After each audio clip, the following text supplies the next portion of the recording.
दोनों हाथ श्री माता जी की तरफ,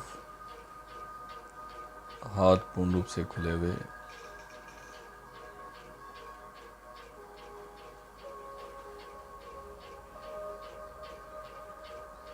रीढ़ की हड्डी को सीधा रखें।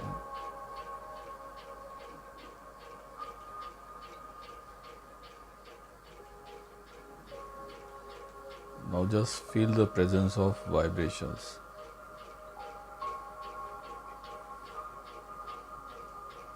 अपने आसपास एक ऊर्जा के अस्तित्व को महसूस करें। सोचना नहीं है, विचारना नहीं है।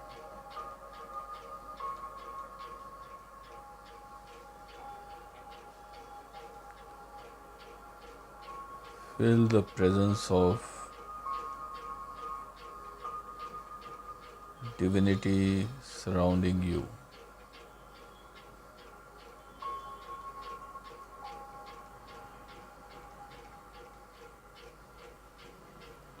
अपनी नासिका से भीतर जाती हुई श्वास में उसकी खुशबू को महसूस करें। बहुत सूक्ष्म खुशबू है। जब आपकी चेतना, आपका चित्त, आपकी एहसास करने की शक्ति उस सूक्ष्म सुगंधी पे जाएगी तो वो विस्तारित होने लगेगी।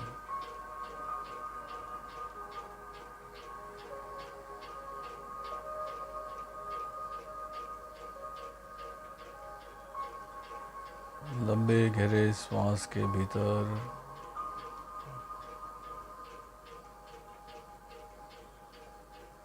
और फिर धीरे धीरे उसको छोड़ दें।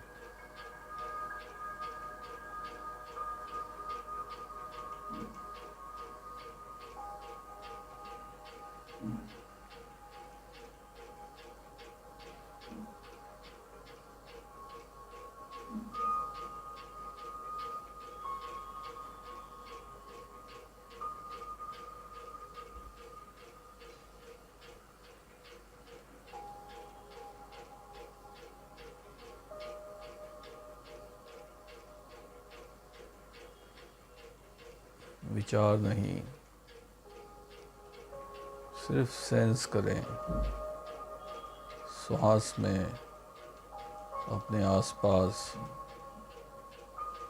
और धीरे धीरे जैसे जटा पे गंगाधार तालू के ऊपर से बहता हुआ अमृता अनुभव,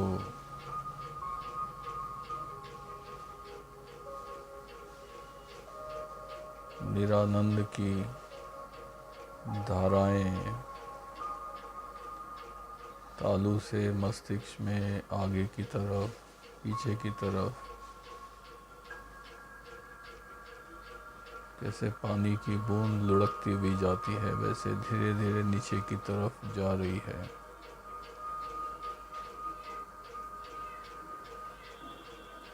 पूरे शरीर में इसको फैलने दें, आगे से पीछे।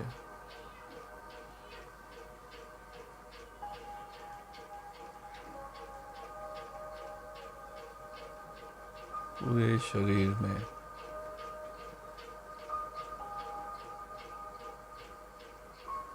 दोनों पैरों के तलवों में।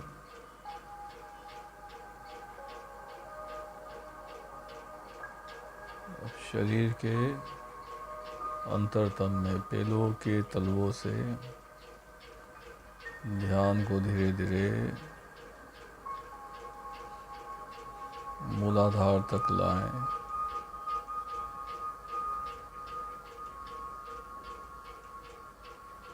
और मूलाधार में चित्त से मूवमेंट करें।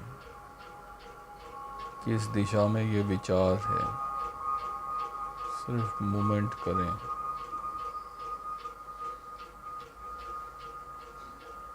करते जाएं जब तक कि हाथों के स्पंदन में परिवर्तन महसूस ना हो।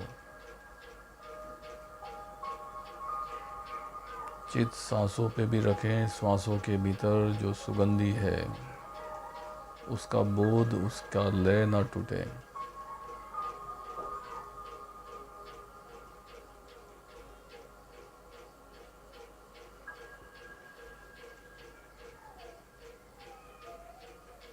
अब धीरे धीरे कुंडलिनी के स्थान से ध्यान को धीरे धीरे ऊपर तालू तक लाएं।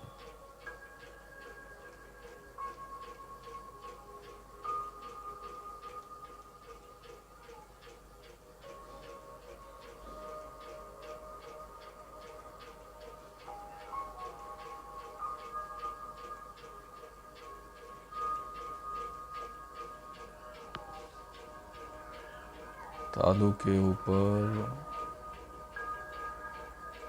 और तालू से नीचे मस्तिष्क को बिल्कुल रिलैक्स, नाड़ियों को बिल्कुल हल्का छोड़ें। जो तालू पे शीतलता है उससे मस्तिष्क की नाड़ियों को शिथिल होने दीजिए।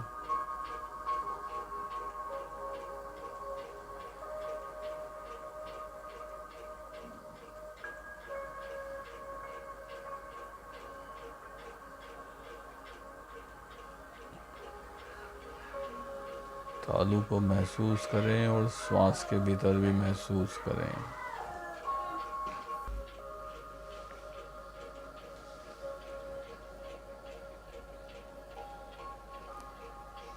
देखें आपका चित्त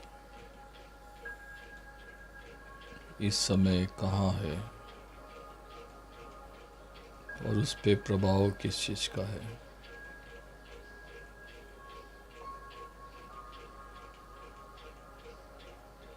अपने चित्त को परमात्मा से कनेक्ट होने दीजिए। उसका पहला सूत्र है, चित्त को बिल्कुल शून्य कर लें। विचारों से, कर्ता भाव से, अहंकार से और संस्कार से कुछ भी नहीं। और उस शून्यता से एकाकारिता करें। सिर्फ शून्यता को महसूस करिए। एकाकारिता करें शून्यता के साथ और शून्यता को प्रगाढ़ होने दें।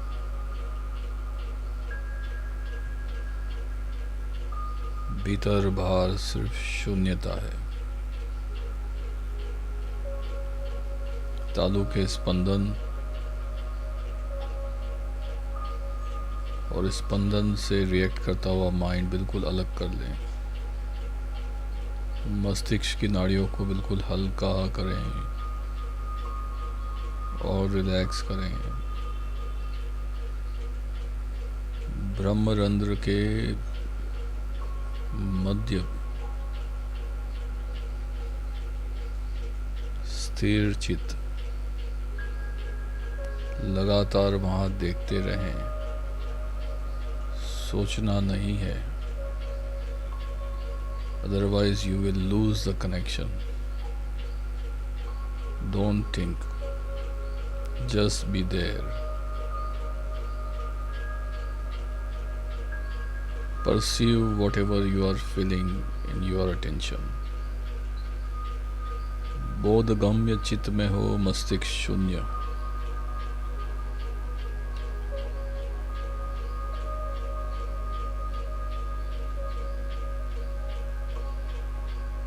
Now if you are feeling any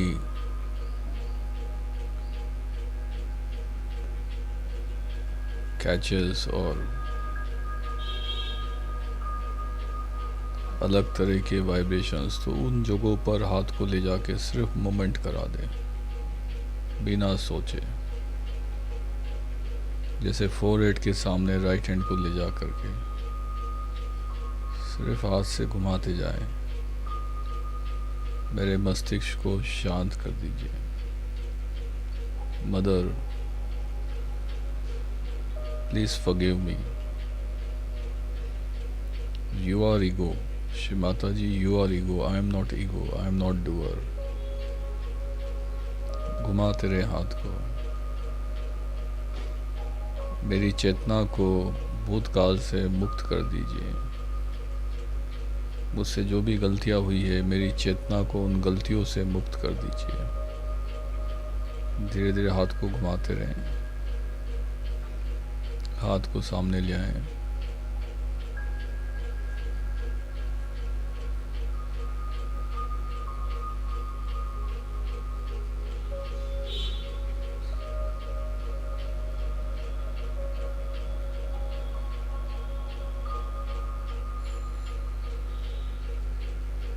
बहुत हल्का छोड़ें।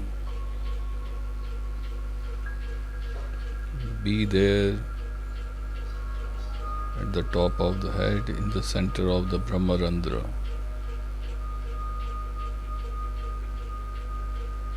Don't think, सोचना नहीं है।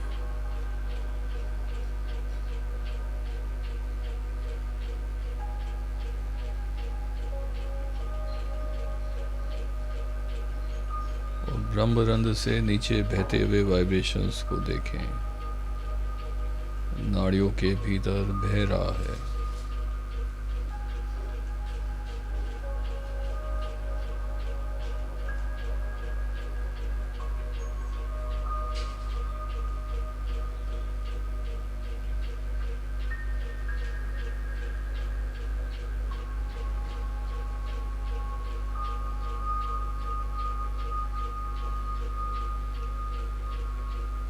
या देवी सर्वभूतेषु शांतिरूपेण संस्थिता, नमस्तस्यै नमस्तस्यै नमस्तस्यै नमो नमः। हे देवी माँ, आप शांत रूपेण होकर मेरे मस्तिष्क, मेरे चित्त में और मेरे हृदय में विराजमान हो जाए।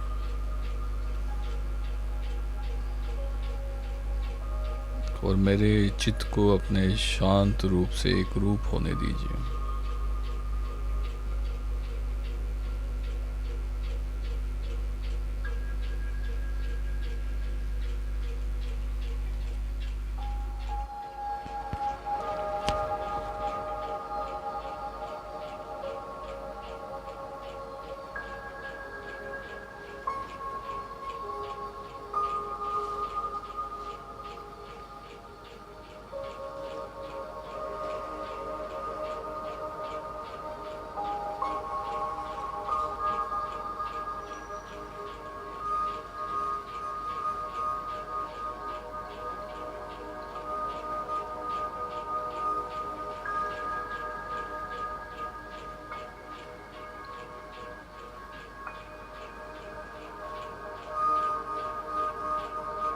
चित्त को देखें, चित्त को विचारों से अलग करें। श्वास और ब्रह्मरंध्र के मध्य में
Identify your attention with the spirit, not with thoughts. अपने चित्त को आत्मा से आइडेंटिफाई होने दीजिए, विचारों से अलग करिए.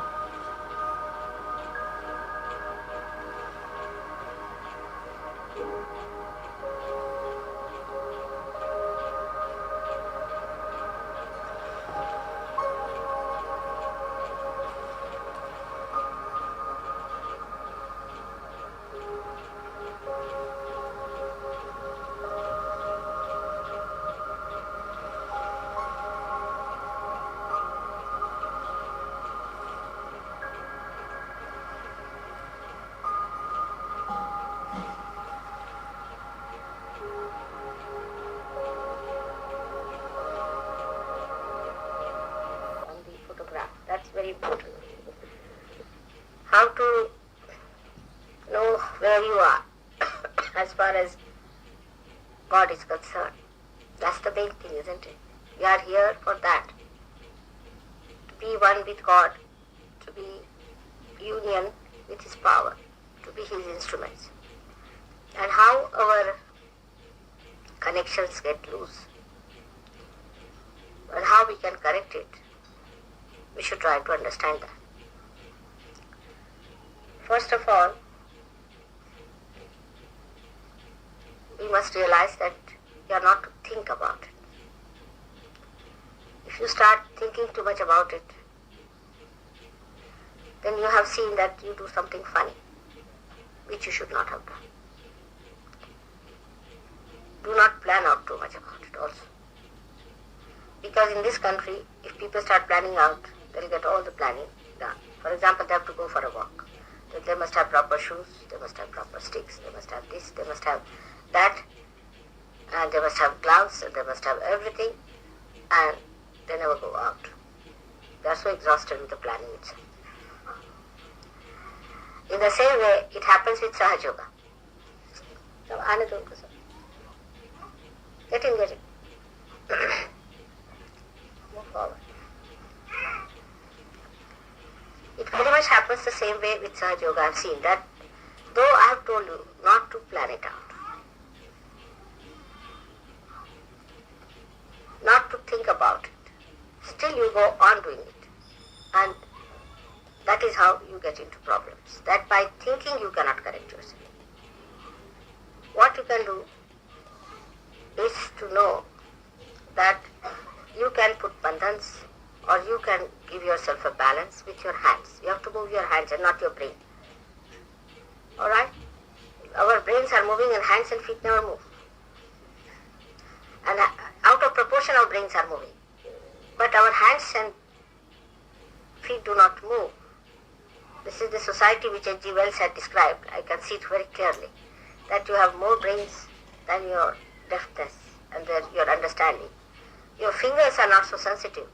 And the brain leads you to artificiality. So you are not to use your thinking for correcting your chakras. Now should I write it down in golden words?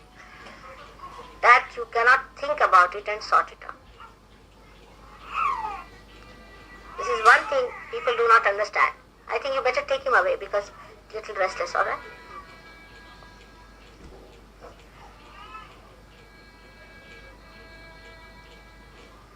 Now we've got mantras for different chakras. Every chakra has got a mantra which you know. If you do not know, you should find out. Now, if one chakra is scratching, then you work on that chakra only and develop your mantra on that.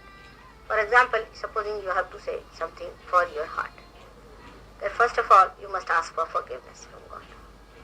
That means your attention has not been so much as it should have been on the spirit. Or if you have done any mistakes, ask for forgiveness. You ask for forgiveness. Now, you ask for forgiveness from your heart. Even doing with hand can be artificial. You understand that. It could be just ritualistic, but from your heart. Whatever you have to say, you say it from your heart. Ask for forgiveness from your heart. Not think about it. You see, this is the trouble is. If I say something, then you start thinking about it. And then you said that now I have to take out my attention from the center. And then you start taking out your attention. You cannot. With your brain you cannot take out your attention from anywhere to anywhere. It's only through your hands or movement of your hands or by saying mantras you bring in. Do you understand that point? Absolutely clear cut. Many people think that if they pay attention to something and pull their attention, you cannot. But what you can do is to, when you are saying the mantra, put your attention without thought to that particular chakra. So you master that chakra ultimately. The one which is a weakness can become your master. But if you think, then you are catching again the heart much more.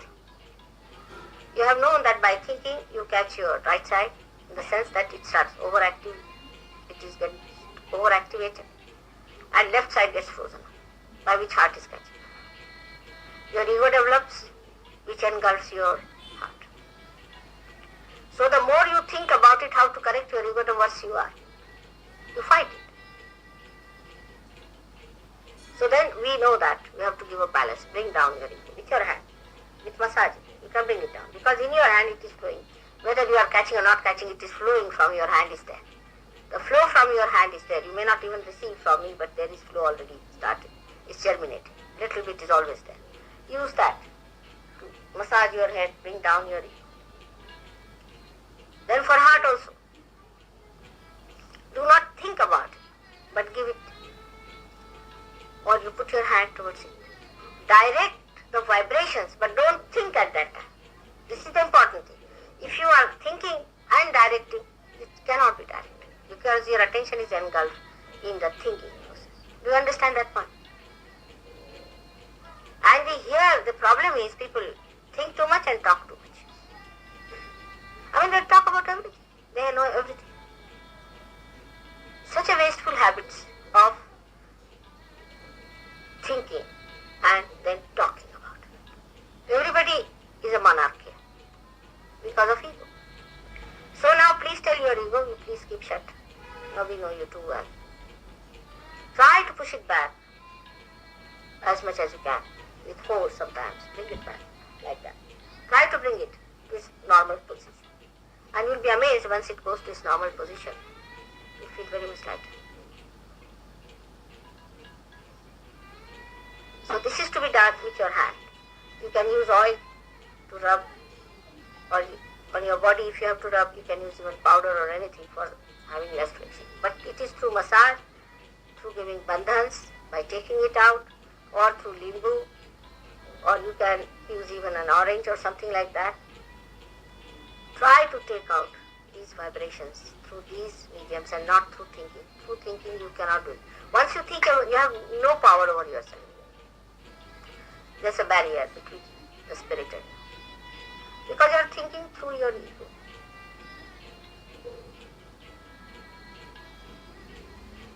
You must have noticed many a times when I tell you that this you should not have done. You said, I know.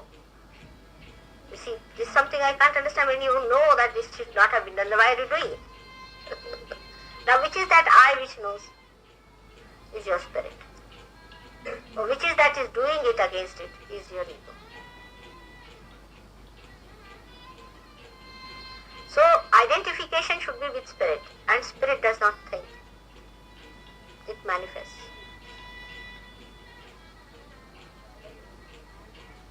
So you cannot sort it out through your thinking. It's all false and faulty life.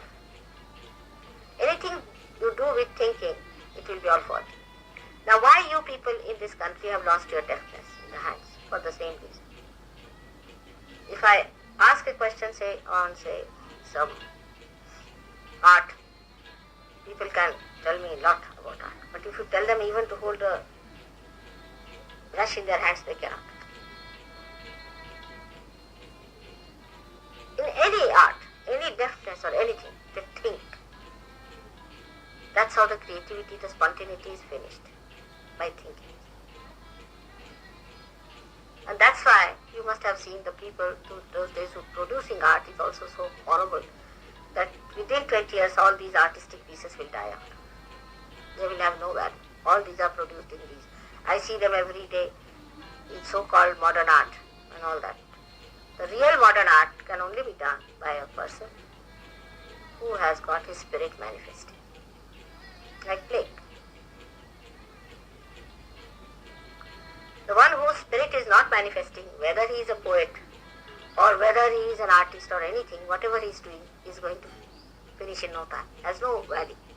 Because it cannot give happiness to spirit.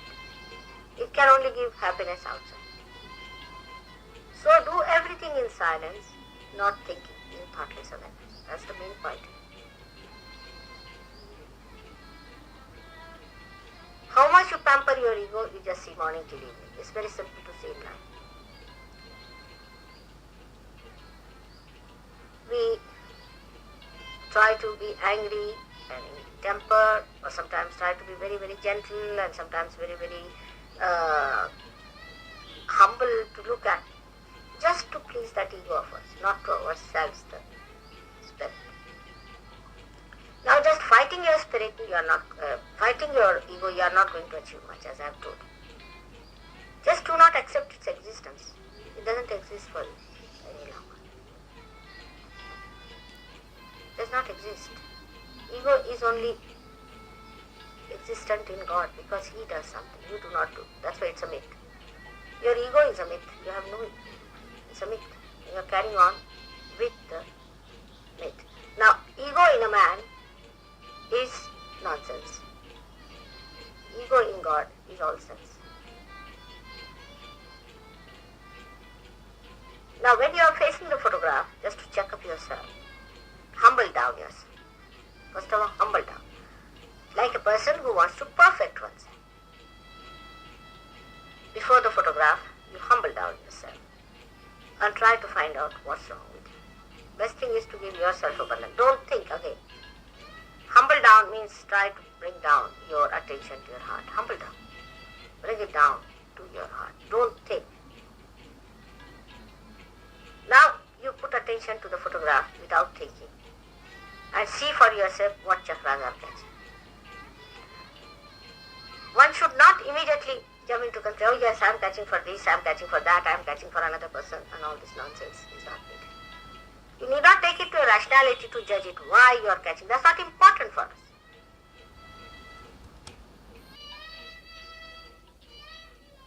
दोनों हाथ photograph के सामने हैं।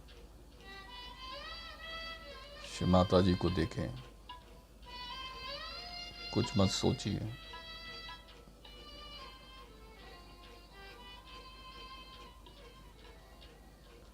दृष्टि श्री माता जी की तरफ, चित हाथों की उंगलियों पर, एक एक उंगलियों के स्पंदन को महसूस करिए।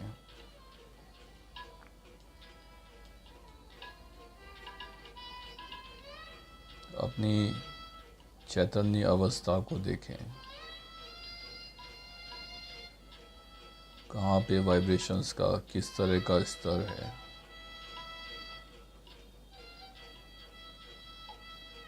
अब धीरे धीरे अपने स्पाइन के भीतर देखें, नीचे से ऊपर तक चित्त को ले जाएं। प्रत्येक चक्र के ऊपर जो अनुभूति है, कुछ सोचना नहीं है, सिर्फ चित्त को वहाँ से ले जाना है और हाथों पर महसूस करते जाना है।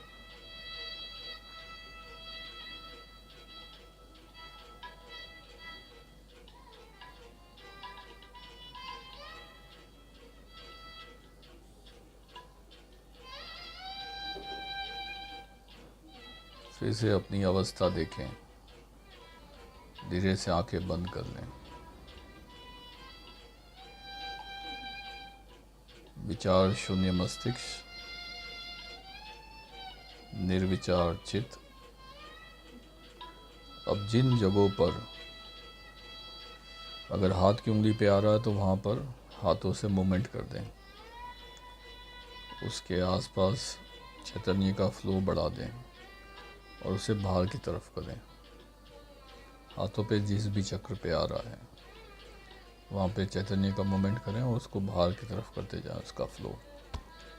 7 बार हार्ट के ऊपर, हार्ट की उंगली के ऊपर घुमाएं, घुमाते जाएं। अब उसे बाहर की तरफ निकालें। वैसे ही शरीर में यदि किसी चक्र पे आ रहा है तो वहाँ पे घुमाते जाएं हाथ को। पहले धीरे धीरे शुरू करें हाथ का मूवमेंट, फिर धीरे धीरे उसकी गति बढ़ाएं और फिर एकदम तेज गति करें। और फिर हाथ से खींच के जैसे बाहर फेंक रहे हैं, वहाँ से खींच के बाहर फेंकें। उसी तरह से दूसरे चक्र पे जाएं। आप चाहें तो इसको मूलाधार से घुमाते हुए धीरे धीरे घुमाएं, फिर तेज घुमाएं और मूलाधार से बाहर खींच के करें। फिर स्वादिष्टान पे धीरे धीरे घुमाएं, अब तेज घुमाएं, बाहर खींच के करें। वैसे ही नाभि पे,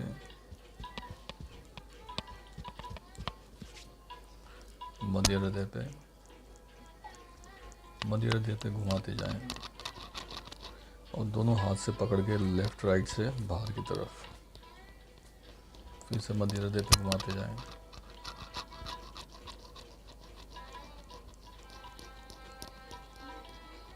मध्य हृदय से बाहर की तरफ। विशुद्धि पे घुमाएं, विशुद्धि पे घुमाते जाएं लगातार और विशुद्धि से बाहर की तरफ। ऐसे ही आज्ञा पे घुमाएं,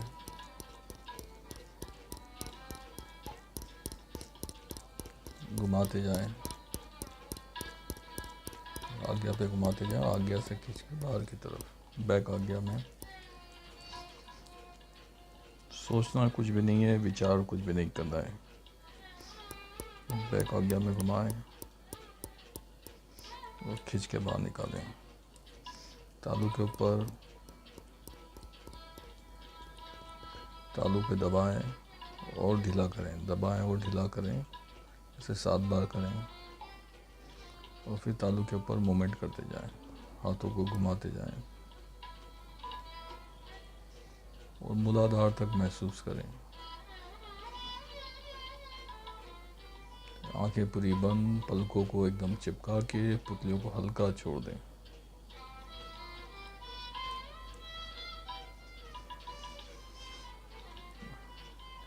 दोनों हाथ सामने, लंबा गहरा सांस लें और थोड़ी ताकत के साथ छोड़ें। लंबा गहरा सांस लें, हृदय में होल्ड करें जब तक होल्ड कर सकते हैं और फिर धीरे धीरे छोड़ें। फिर लंबा गहरा सांस,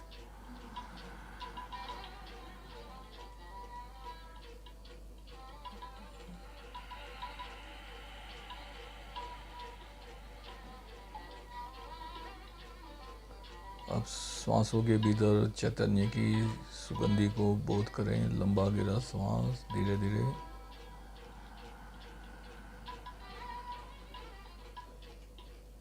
और धीरे धीरे छोड़ें।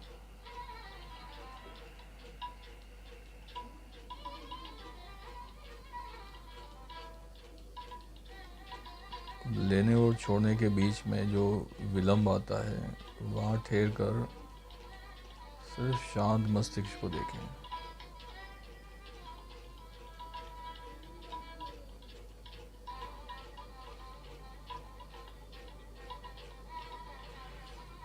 अपनी शांत अवस्था को देखें।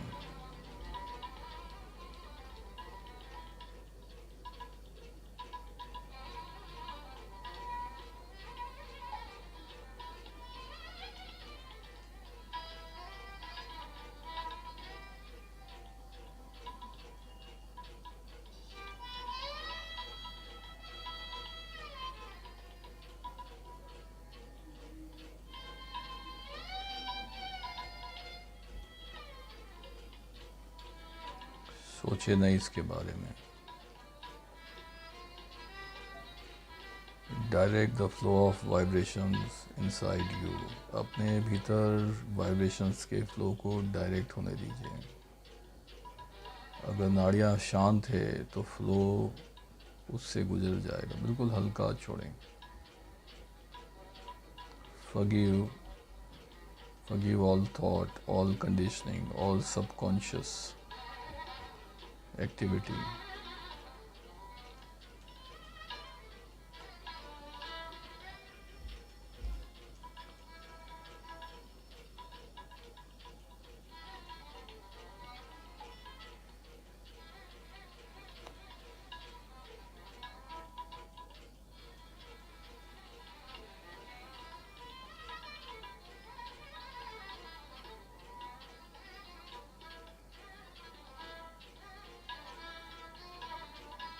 श्री माता जी का ego in man is nonsense, ego in God is sense.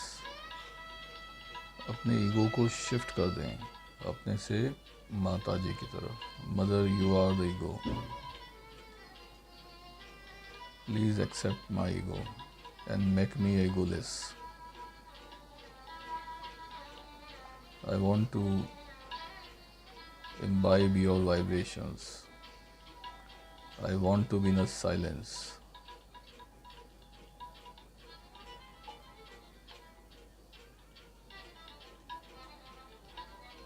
इस शांति के मध्य में सिर्फ खड़े रहें अब।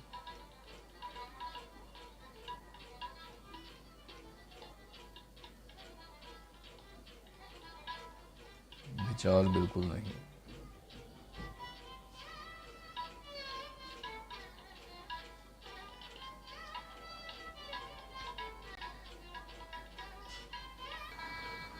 Before the photograph, you humble down yourself and try to find out what's wrong with you. Best thing is to give yourself a bundle. Don't think again.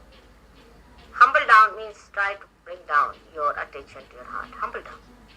Bring it down to your heart. Don't think. Now you put attention to the photograph without thinking and see for yourself what chakras are catching. One should not immediately jump into conclusion, oh yes, I am catching for this, I am catching for that, I am catching for another person, and all this nonsense is not needed. You need not take it to a rationality to judge it, why you are catching. That's not important for us. It is catching. Alright, so do not go on a trip of thinking. I can ask, you need not. If you are checking other people, then it's alright because you can tell them what is to be done. But then you find something now left is catching. So now you know that this is because of your guilt, whichever is built in your subconscious, you are catching on the left. It could be due to anything because you didn't have proper sense of morality. That's the basics. Left Vishuddhi is immoral. If you have been immoral, you get the basics. Then sisters relationship. Then guilt that is built in the subconscious. If you become immoral, in the subconscious the guilt is built. Any such guilt can come as any other guilt. Like you see, the real guilt is due to something else, but people express it as something else.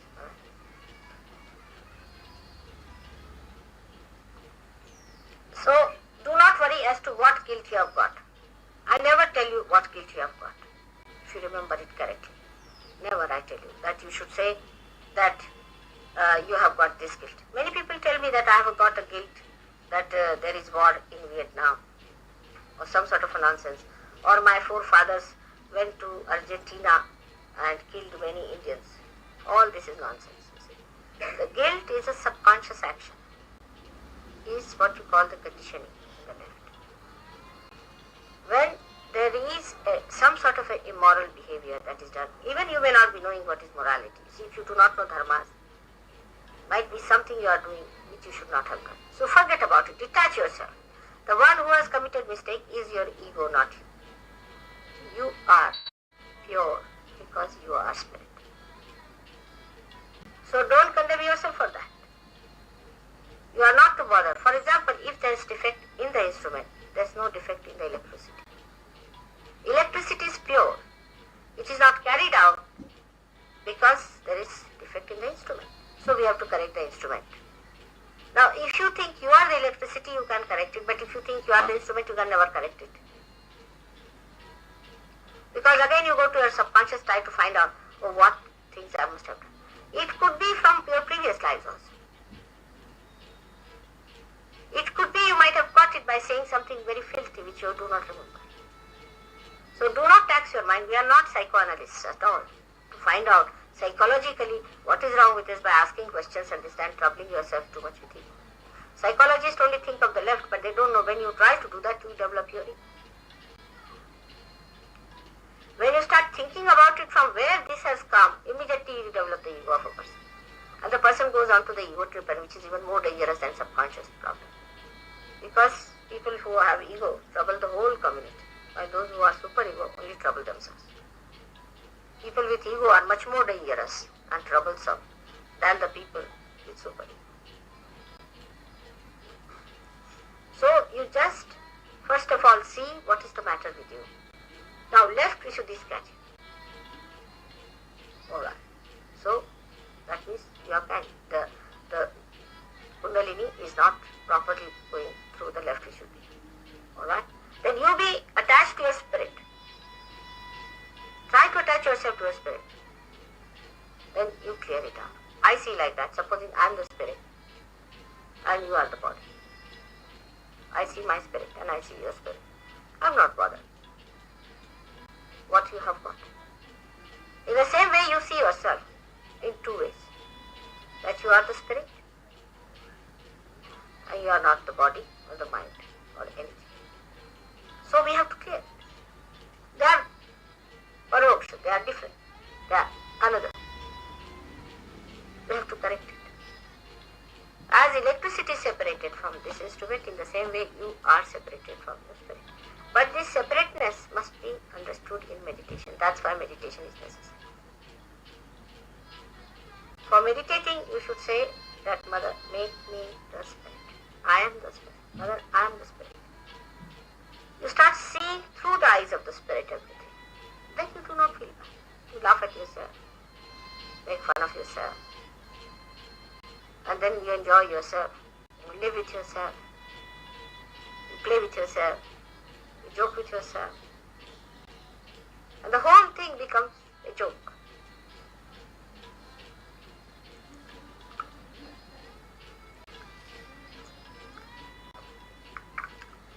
But for this, when you meditate, you find out first of all what is the matter with you. But not mentally you resolve it. Through your vibrations and mantras. Mantras are very important for surgery. If these mantras could be said loudly, is better in the beginning. That is why in privacy you can do all these things. In your room you can work it out. Now you can use lemons, you can use water, you can use light, you can use ether, akash, you can use sea. All these things you can use to cleanse yourself.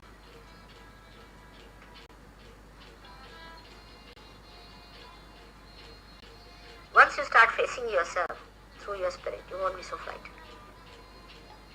Because you do not want to face yourself, you are all the time in that mood of frightening, fear.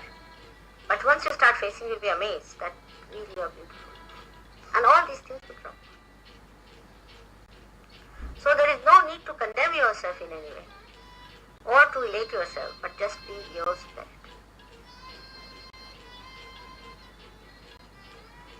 The best way to be with your spirit is to forgive. Because then your thoughts will go away.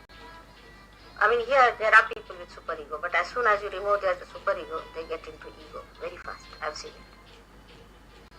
I mean, they are really basically egos. Actually, as if from the horse they have fallen for a while, and as soon as you take them away, they lift them, they just jump onto the horse again. It's like that. So one has to be very careful about this one. Now when you meditate, how much time? Again you are thinking. All this meticulousness, if you try, then again you are thinking. You just take the proper place to sit down, keep the photograph before you, and just feel your vibrations, your attachment. Alright, then you know how to remove your catches. Without thinking, try to do that. Then say the mantras on different chakras wherever you are catching, first of all. First of all, ascertain them. Need not say all the mantras. Only say the mantras in that part with your heart. Remove your madhas with your hand and movement as you know them. And it would work out. Then take her out because it's a very congested just now for children. She'll be better off. Too much for her to face.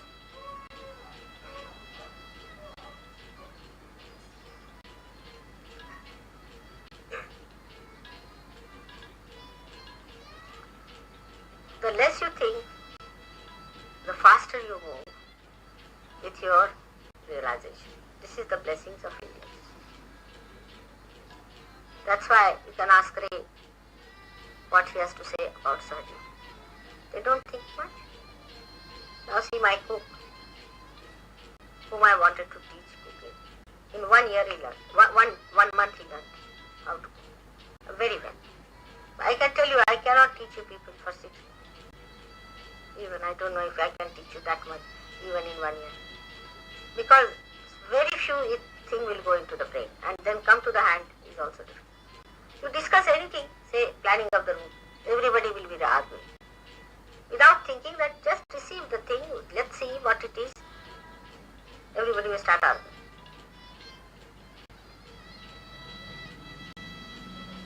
In the same way, if you have to learn how to be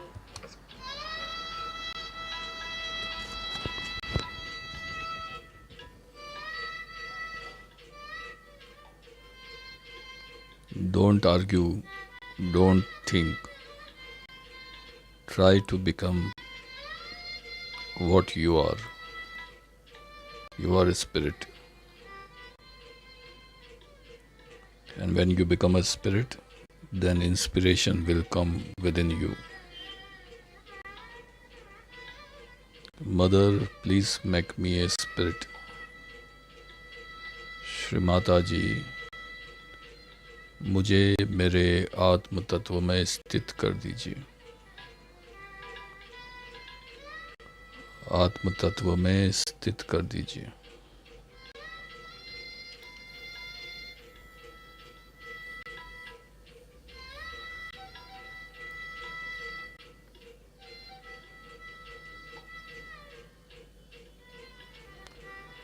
और जब आप अपनी आत्मा में स्थित होते हैं तो सिर्फ प्रेम होता है. जो आपके मस्तिष्क ने जाना है वो प्रेम नहीं है. जो होता है वो बोध होता है. उसमें शरीर एक अलग अवस्था में होता है. कबीर ने उसी प्रेम की अपने दोहों में बात की है. आइए ध्यानस्थ होकर उनको सुनते हैं.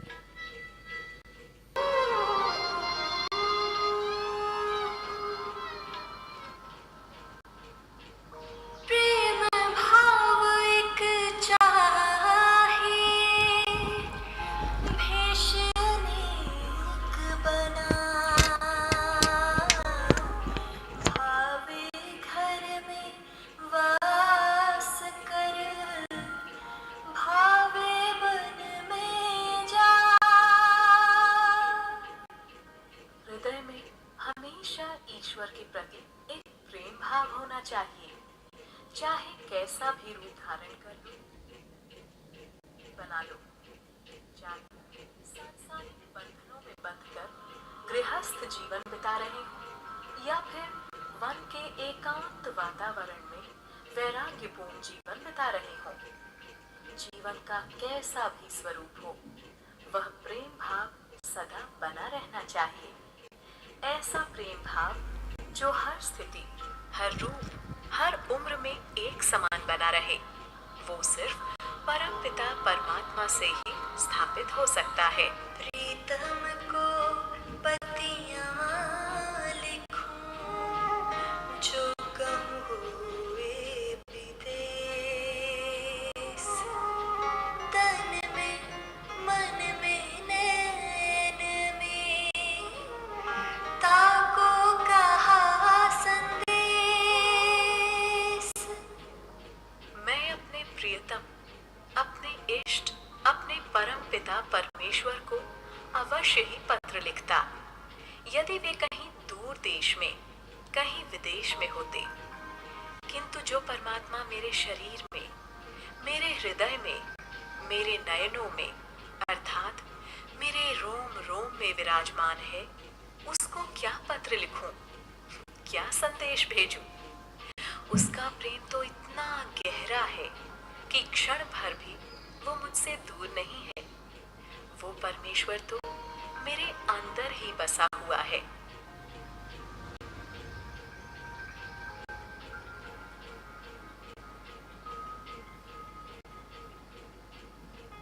प्रेम छिपाया ना छिपे, जा घट पर घट होए, जो पैमुख बोले नहीं तो नैन देत है रोए। सच्चा प्रेम जब हृदय में प्रकट होता है तो वह कभी छिपाए से भी नहीं छिपता। जो भी मनुष्य परमेश्वर के प्रेम का रस पी लेता है, उसके हृदय से उस परम पिता का अनूठा प्रेम झलकने लगता है।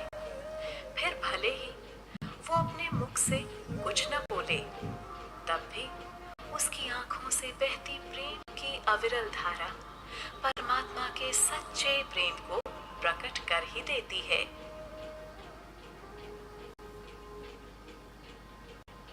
प्रेमी ढूंढत मैं फिरूं, प्रेमी मिले ना कोई,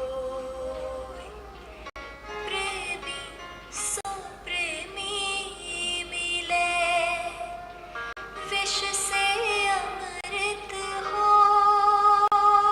मैं इस संसार में सच्चे प्रेमी को ढूंढ रहा हूँ, लेकिन कोई सच्चा प्रेमी नहीं मिल रहा है। एक सच्चा प्रेमी परमात्मा के अलावा कोई हो ही नहीं सकता। यदि परमात्मा रूपी सच्चे प्रेमी से मुझ प्रेमी भक्त का मिलन हो जाए, तो मैं भी विष से अमृत हो जाऊं। अर्थात परमात्मा का प्रेम पाकर हृदय के सभी क्लेश, सभी विकार, सभी दोष नष्ट हो जाते हैं। सब रसायन हम पिया, प्रेम समान न कोई, रंजक तन में संचरे, सब तन कंचन होय। इस संसार के सभी दुखों का रस पीकर देख लिया, किंतु किसी रस में भी इतना आनंद नहीं है जितना सच्चे प्रेम के रस में है।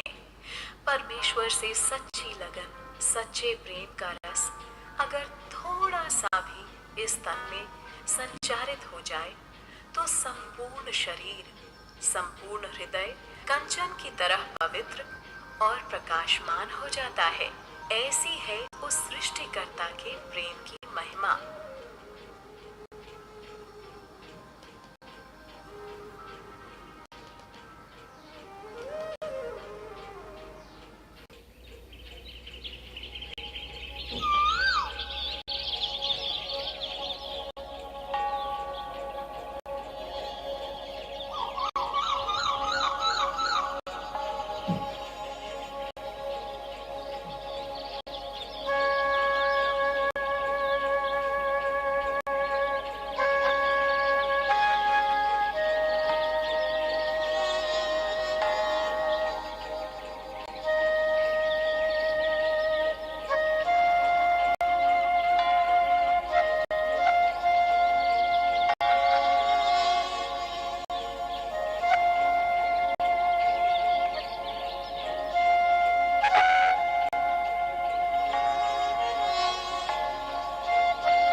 समझ है, गुरु मार्गदर्शन जिसके जरिए इंसान अपने लक्ष्य तक पहुंचता है। जबकि हमने इस संसार में इन बाहरी भौतिक और जो अनेक प्रकार के मोह के बंधन में हम बंधे हुए हैं, उनको हमने अपना मान रखा है। जबकि ये सब चीजें नहीं रह जाएंगी, सब जानते हैं। इसीलिए तो सदगुरु कबीर कहते हैं कि चंदा जाएगा, सूरज जाएगा और जाएगा पूर्णा पानी, और कहीं कबीर एक नाम नहीं जाएगा। ये है अमर निशानी। इसलिए हम कुछ अच्छा करें, हर इंसान के साथ प्रेम और सद्भाव की वो प्रवाह करके एक दूसरे के साथ जोड़ने का, एक दूसरे के बीच की दूरी को कम करने का काम करें। और यही काम सभी संतों ने किया है। और वो